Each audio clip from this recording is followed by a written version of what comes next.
let's get the work area set up just as we like it. You can see I've already selected a mat. I'm working on the 12 by 12 Cameo mat, and my media is also 12 by 12. This can be changed just by going into your page setup panel. This is where you can select whichever machine it is you're working with, and you can also select your cutting mat. It will only give you the mats that will fit with your machine. You can actually work without a mat. For instance, if you have something that has a backing on it, you won't need a mat. You can also take the mat away in the settings if you choose. I'm going to bring it back because I tend to use a mat more often than not. Now, when it comes to media, you can choose whatever media size that you'd like to work with. Standard sizes are available, but you can also tweak it to whatever size you like. I can also decide on the transparency of the media I'm working with. For instance, if I'd like to see where it needs to sit on the mat, I can alter the percentage. The mat will show through, so I know exactly where I need to place my media. I tend to work without the transparency though. It's just down to personal preference really. You can also change the rotation or the orientation of the piece of media you're working with. You have portrait or landscape as your options. Simply by clicking on the button, you can change the rotation. I tend to work with a white medium, but you can change the colour of this to whatever you prefer. You can also use the slider to select the colour that you want, but you do need to consider your cut line. If it's a specific colour, using a colour background that is exactly the same may well make it difficult for you to see your cut lines. It makes it trickier to work with. Hence, I tend to work with white. You can also rotate the mat as well. I tend to keep it with the arrow pointing upwards because this is the way that it would normally feed into the machine. You can also select the boundary lines to make sure that you work within a specific area.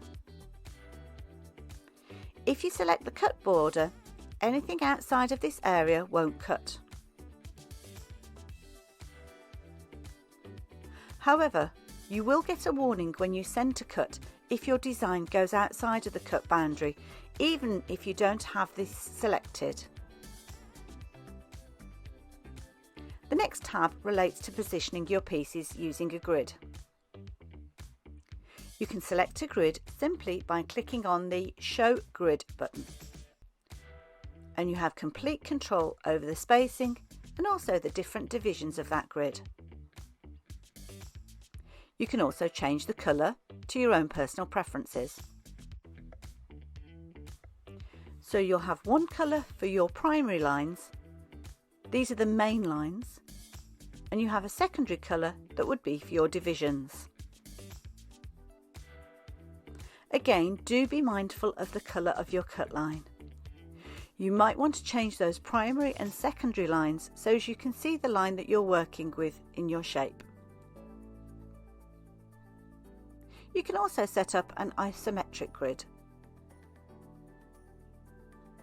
For complete control, you can also snap to grid. I'm just going to increase the spacing to 5 centimetres and the divisions to 5 just to make it a little bit clearer to see. When you use your mouse, you can move your design smoothly within the grid. When you use the direction arrows rather than the mouse, you can nudge the pieces the tiniest of amounts and place them wherever you need them to be.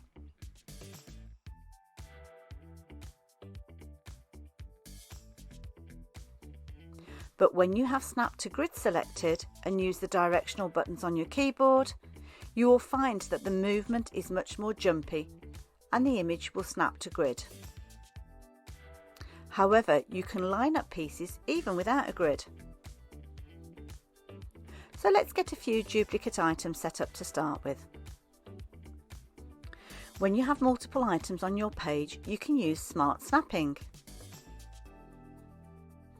Smart Snapping helps you line up items using the blue lines that will appear in relation to the other items in your work area.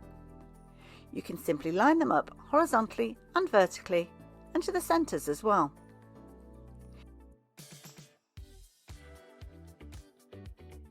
If you want even spacing, then you're probably best using the Align menu. You select everything that you want to space out and then decide how you want them to align. You can restrict smart snapping to your pieces in your work area simply by ticking the box, and anything outside of the area will be excluded. Just keep an eye on the tolerance, because if the tolerance is too small, then the items won't snap. The last menu under Page Setup relates to registration marks. Now this is a totally different section and has a video dedicated to it all by itself. You'll find that under Print and Cut, and it's definitely worth checking out.